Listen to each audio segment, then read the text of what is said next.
Sir, போதைப் பொருள ஒழிக்கிறதுக்கு அனைத்து மாவட்டங்கள்லயும் போதைப் பொருள் தடுப்பு சிறப்பு படை அப்படின்னு ஒண்ண அறிவிச்சிருக்காங்க. அத நீங்க எப்படி பார்க்குறீங்க சார்? பொதுவா எப்படி நம்ம வந்து சிவில் கோர்ட்டு, கிரிமினல் கோர்ட்டு, அதுக்கப்புறம் economical offensive court, NCLT, NGT, பசுமை தீர்ப்பாயம்னு தனித்தனியா இருக்கும்.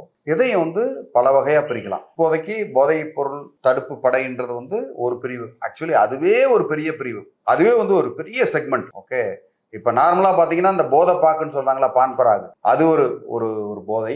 அதே மாதிரி கஞ்சா, வீடுன்னு சொல்றது அந்த கஞ்சா, அது ஒண்ணு. அது மாதிரி வேற சில இந்த பிரவுன் சுகரு, இன்னும் ஏகப்பட்ட கெமிக்கல்ஸ் இருக்கு. கெமிக்கலு, மாத்திரை மூலயமா அது பண்றது, திரவம் மூலயமா உட்கொள்றது, இந்த மாதிரி அது மாதிரி இந்த ஸ்டாம்ப் மாதிரி இருக்கும், அதுல பிசின் மாதிரி இருக்கும், அதுல உட்கொள்றது, இந்த மாதிரி பல வகையான போதை வஸ்துக்கள் இருக்கு. முதல்ல அதுக்குண்டான எஜுகேஷனே அந்த நிறைய இடங்கள்ல இந்த மாதிரி ப்ரொஹிபிஷன் ஆபீசர்ஸ்க்கே தெரியாது. ஆபீசர்ஸ்க்கு தெரியாத பல விஷயங்கள் வந்து இருக்கும். ஸோ இந்த மாதிரி ஸ்பெஷல் படைன்னு ஒன்று வைக்கும் போது அவங்க அதுல ஸ்பெஷலைஸ் ஆகி அது சம்பந்தமான விஷயங்களை ஆராய்ந்து எந்தெந்த இடத்துல போதைப் பொருள் பழக்கம் இருக்கு, அந்த போதைப் பொருள் பழக்கத்தினால என்னென்ன வருது அப்படின்னு சொல்லி டாக்டர்ஸோட ஒன்றிணைஞ்சு இவங்க வேலை செஞ்சாங்க அப்படின்ற பட்சத்துல கண்டிப்பா இது வந்து மிக பெரும் ஒரு பலன் அளிக்கும். ஏன்னா இது வந்து வளர்ந்த நாடுகள்ல தான் வந்து அதிகமான இந்த போதைப் பொருள் பழக்கம்லாம் இருக்கு. இன்ஃபேக்ட் சொல்ல போனா ஒரு சில போதைப் பொருள் வந்து அங்கீகரிக்கப்பட்டதாகவே இருக்கு. நம்ம நாட்டில் அங்கீகரிக்கப்படாத பல போதை வஸ்துக்கள். ஏன்னா கஞ்சாலாம் பாத்தீங்கன்னா நம்ம ஊர்ல வச்சுக்க முடியாது. ஆனா நீங்க அமெரிக்கா போன்ற வளர்ந்த நாடுகள்ல ஓரளவுக்கு குவான்டிட்டி வச்சுக்க முடியும்ன்ற ஒரு கண்டிஷன் இருக்கு. ஒரு காலேஜ் இருக்கு, அந்த காலேஜ்ல ஒரு கிலோ கஞ்சா இருக்குன்னு வச்சுக்கோங்களேன். 1 கிலோ கஞ்சா இருந்தா கண்டிப்பா நம்ம இந்தியாவில் அரெஸ்ட் பண்ணிடுவாங்க.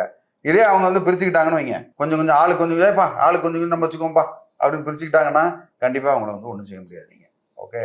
ஸோ இதனால இந்த மாதிரி ஒரு தனிப்படை அமைத்து அதுக்குண்டான தனி சட்டங்கள் நிறைவேற்றினால் கண்டிப்பா போதை ஒழிக்கப்படும். கண்டிப்பா இதுல நிறைய பலன்கள் உண்டு. இது வந்து ஆரம்பம் தான்.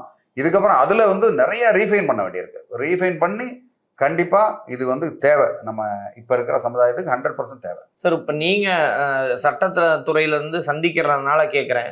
சிறு வயது நபர்கள் வந்து அதிகமா இதுல பாதிக்கப்படுறாங்க அப்படின்னு சொல்றாங்க. எத்தனை கேஸ் அந்த மாதிரி வருது சார்?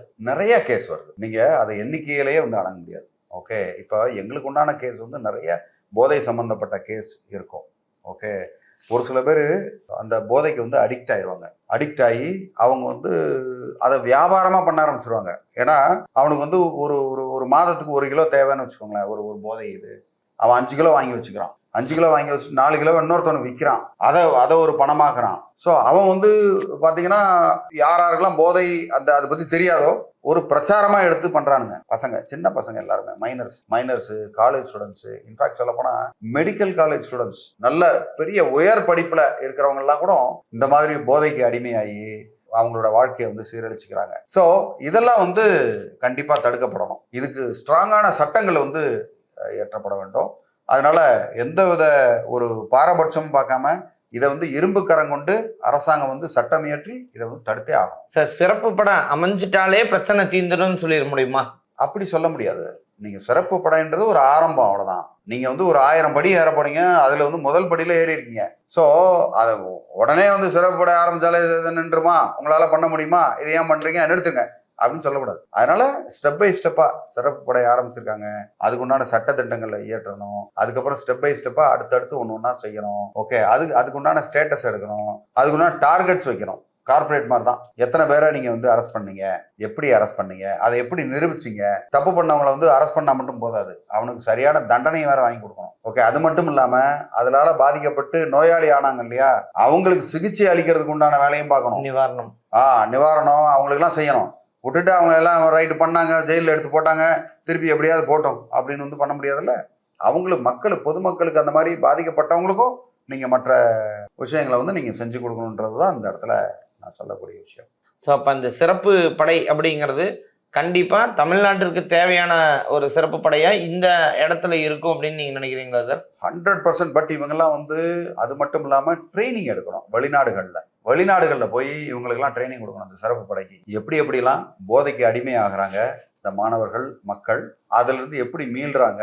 ஏன்னா இவங்களுக்கு தெரிஞ்ச விஷயங்களோட மேலை நாடுகள்ல ஆல்ரெடி போதை பொருள் பழக்கத்துல உள்ளவங்களுக்கு எப்படி அதை சரி செய்யறாங்க அப்படின்றது தெரிஞ்சு வச்சிருப்பாங்க. ஏன்னா இங்கேருந்து புதுசாக ஆராய்ச்சி பண்ணி மற்றதான் செய்கிறதுக்கு பதில் டைரெக்டாக அங்கே போய் தெரிஞ்சுக்கிட்டு வந்தாங்கன்னா அதை வந்து வேகமாக இவங்களால தடுக்க முடியும். மேலும் உங்களுக்கு ஏதாவது சந்தேகங்கள் இருந்தாலோ இல்லை உங்களுக்கு வேறு ஏதாவது ஐடியாஸ் இருந்தாலோ தாராளமாக எங்களுக்கு கமெண்ட் பண்ணுங்கள். உங்களுக்கு பதில் சொல்ல தயாராக இருக்கேன். நன்றி, வணக்கம்.